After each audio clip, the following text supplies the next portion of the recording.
Hello, it's Thursday, August 1st, 2019, and as of this recording, I'm still depressed, but I'm not dead.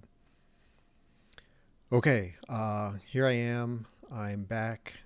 No story to get you started on this episode. I am video recording this. I'm trying out a YouTube channel, uh, and I'm not creative enough to put out different modes of media and different events for, one for video, one for audio. So my plan is to record myself yammering while I record the podcast and put it up on YouTube as just another channel of getting the podcast out there. And hopefully, maybe we'll get some viewers, listeners. I guess they're viewers. Um, I don't know, but I wanted to, I'm always wanting to grow the show and get more people to hear the message that they're not alone, that there's help, there's hope, there's all of that. So I'm trying this and we'll see what happens. It's kind of weird staring into a little dot in the top of my webcam, my laptop. Um, yeah, I don't know how this is going to go, but I'm trying it. And yeah, so if you can humor me just for a minute, hello, YouTube world. My name is JP. I run the Depressed Not Dead podcast. And this is episode 151 of the audio podcast, episode 1 of the video podcast. And I hope you take some time to go over to the website, www.jamoalki.info. You can text me at 248-648-1419. You can hit me up on Twitter at jamoalki, facebook.com/jamoalki, at jamoalki, jamoalki at gmail.com. That's JAMOALKI. Reach out, let me know what you think of the video. I'm not very animated. I'm not going to have special effects or, little signs pop up here and there. So, yeah, I don't know. I'm nervous. I smile a little bit when I'm nervous. But yeah, here's the show. Check me out. You can go to the website and there's links to iTunes, Google Play, all that. If you want to go back and listen to the start of the run of the Depressed Not Dead podcast. Yeah, that's enough of that. So we'll just get into the show. Okay. See, that's where if I was video cool, I'd have a wipe, a screen wipe or something, or an angle cut or something like that. But I'm not going to get that. So, last episode, Nora was on with me and we had a really nice chat as always. The day or two after that, so my dad went back in the hospital. My mom went in. There was emergency vehicles all around the nursing home and she was, oh, hope it's not him, hope it's not him. And sure enough, it was him. He was non-responsive. They had the DNR papers there, and they said, do you want us to resuscitate him? And first she said no, and then she said yes. And off they went to the hospital.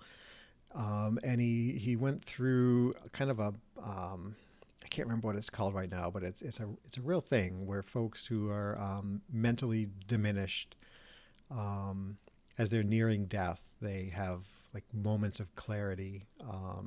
Lucidity, I think, is one of the terms used for it. And my brother said he was doing that. He was very speaking very clearly, very much himself. The only kind of caveat to that was that he was talking about dying. He said he was talking about how he's had a good life, how, he's had a good run. He was really glad that my mom, my brother were there to be with him when he dies. Really kind of scary stuff from my mom and my brother.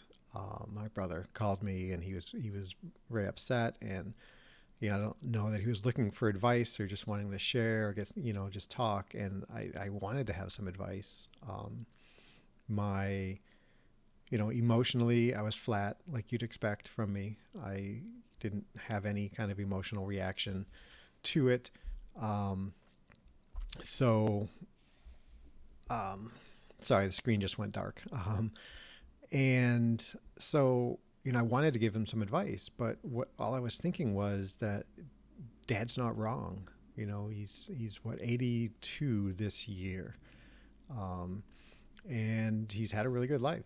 He's done a lot. He's seen a lot. He's got lots of great grandkids, and his two boys are doing all right, I guess. And I it's kind of sounds weird for me to say that I'm okay with that, because I don't have emotional response to anything. So is it, if I did, would I be okay with that? Would I be, or would I be upset like my brother and my mom? Um, I don't know. Uh, so I got off the phone with my brother, and he's like, okay, I'll just tell you, I'll call you if anything changes. And um, I got ready for bed that night. I didn't take any of my sleeping trazodone medication or anything like that because I wanted to be alert if my brother were to call. Um, and I was expecting a call from him or from mom saying that Dad had passed. And I was running through my head the things I would have to do to get up to Michigan, up from North Carolina. And I'd have to talk to work, and would work be okay with me if I missed some work? And I know they would, but would I be okay if I missed work? Could I squeeze in a full day of work, get all my jobs done, and head up on Wednesday morning? All those kind of things. And again, just flat, no emotional, nothing.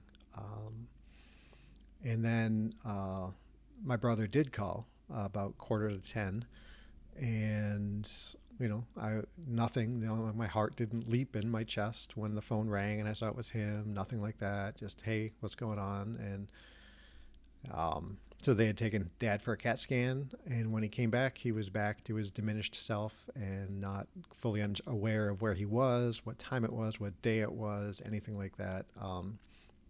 As if nothing had changed for the past couple hours. So I told my brother, okay, thanks for the call, and I guess we'll find out what goes on tomorrow. Um, and since then, it's Dad's just been the same. There's been no report from the doctors as to why he was non-responsive at the time when he was, and he's just back to where he was a week ago, 2 weeks ago. Um, and so Nora asked me yesterday how I was doing, and was wondering, if I was spending time dwelling on the fact that, hey, Dad's not going to be here, maybe soon.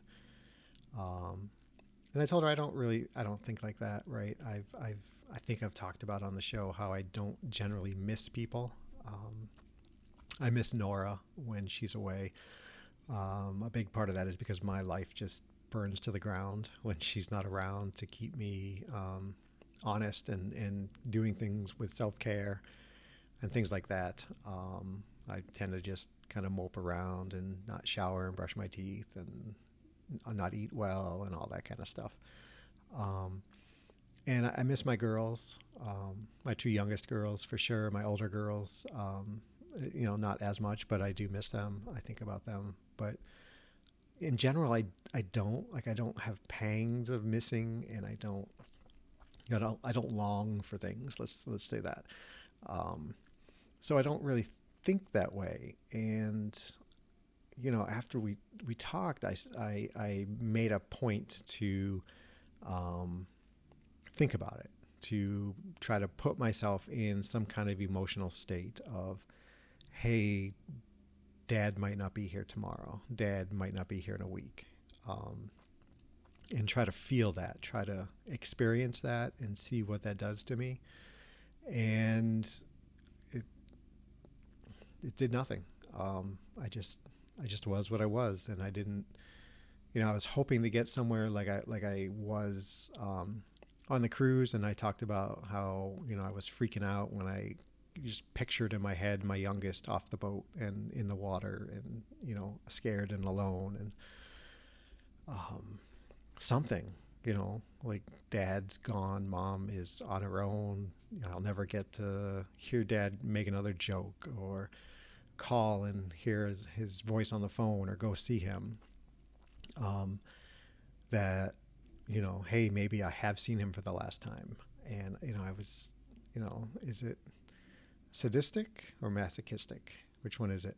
Um, I don't know which one it is. But yeah, I tried putting myself there and I didn't know what I could do about it. And sorry, someone's ringing the doorbell. So, um, I didn't get anywhere with it. I didn't feel anything. And in the end, it was maybe not a wasted exercise because I learned something, I guess, from it. Um, but it wasn't, I didn't, blah, just me, feelingless, cold and heartless, as I like to joke. Um, yeah, I don't know. So this is a point where I would hit pause and collect my thoughts and come back with another topic to talk about. But with the video recording, I can't really do that. I'm gonna have to get better on my game. Probably start taking notes. Be like a desk anchor and have a pile of papers that I can shuffle through. Um, so, I mean, not a whole lot more is going on. I'm still planning on going up to see my mom, my dad, my brother, Dave, in a couple weeks, 2 weeks from today, actually. But, you know, I guess, something that I did kind of experience, and I don't know if it has to do as much with my dad on the things that are going on with that, or if it's what I think it is. But, I've talked that I take trazodone at night for sleep. And trazodone is initially was brought about as an antidepressant, and it maybe wasn't as good an antidepressant as it was something that makes people sleepy. So I would take it for sleep at night, and I've gone through different phases in the years that I've been on it. I have 50 milligram pills, I think that's right. Um, and I would take two.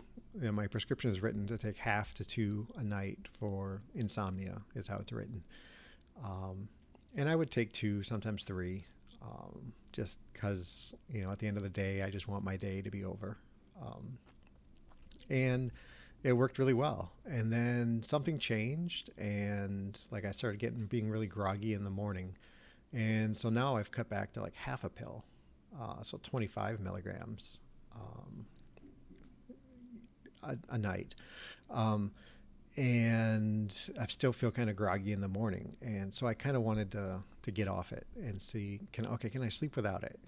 Maybe I can. If I don't need to take it, maybe I shouldn't take it. And so it's been about half a week that I haven't taken it. And like I've noticed like a mood change. I've noticed that I kind of binge eat more again. That you know, I feel more lost. I don't. I'm having trouble focusing on work and you know, things that could very easily be subconscious related to the situation with my dad, and um, and very well maybe, but I kind of wonder if I was getting some kind of antidepressant effect from the trazodone. And then when I stopped taking it, I wasn't getting that. Um, and I put a question out on Twitter, and I didn't get much response. Most folks who take it for sleep and really don't notice any kind of mood change or improvement with it. But I'm curious. I'm kind of jotting that one down mentally to ask my psychiatrist when I go back in a couple weeks, just to see what she thinks. So I think for now I'm going to keep taking it and deal with the kind of little bit groggy in the morning and see if that helps. Because my diet has been pretty terrible, and especially the past few days. I just eat mindlessly eat empty calories like I used to. Um, and I'm trying to be good about it. I'm trying to temper it. But I haven't had those kind of urges for a while, since I got on this exercise weight loss kick, that I've talked about a bit. So yeah, I don't know. Do you guys, who takes trazodone out there, and what do you think? My guess is you take it for sleep, but do you have any? I mean, if you think about it, do you notice any kind of mood changes once you started taking it? Um, yeah, I don't know. So the screen went black again, so I feel like a fool just kind of staring off into nothing. At least I could see my face before. Um, so yeah, I don't know. This is going to be a short one, folks. I promise that I will get this all figured out with the video and audio recording. So I'm not always talking about how video is different from audio and blah blah blah. I want the episodes to be the same. So I had to get this one out of the way, and it's the first of the month, so I thought I'd put it out. Let you all know what's going on with me, and keep the emails coming. If you're new to the show, I would love to hear from you. If you're a longtime listener, first time caller, I'd love to hear from you. If you're someone that we've emailed back and forth, and maybe our conversations have drifted off, send me an email, jamoalki@gmail.com. Send me a text, 248-648-1419. All that, Twitter, Facebook, whatever. Look me up, get in touch with me. I would love to hear from you. If you could do me a favor and subscribe to the show, either on iTunes or Google Play Music or Stitcher. I think they have a subscription option there. I'm not sure. And give the show a review, 5 stars if you think it's worth it, 4 stars, 3 stars, whatever. Don't rate the video just yet because this is my first one. But yeah, I hope you enjoyed the show. If you're new, everybody who's been with me since the start, or the past 100 episodes or 50 or whatever, thank you so very much for taking time out of your day to download and listen to this episode. You are all wonderful. You're the reason why I continue to do this show. And please reach out to me. Let me know how you're doing. That would be great. Yeah. Until next time, everybody, be safe and be well.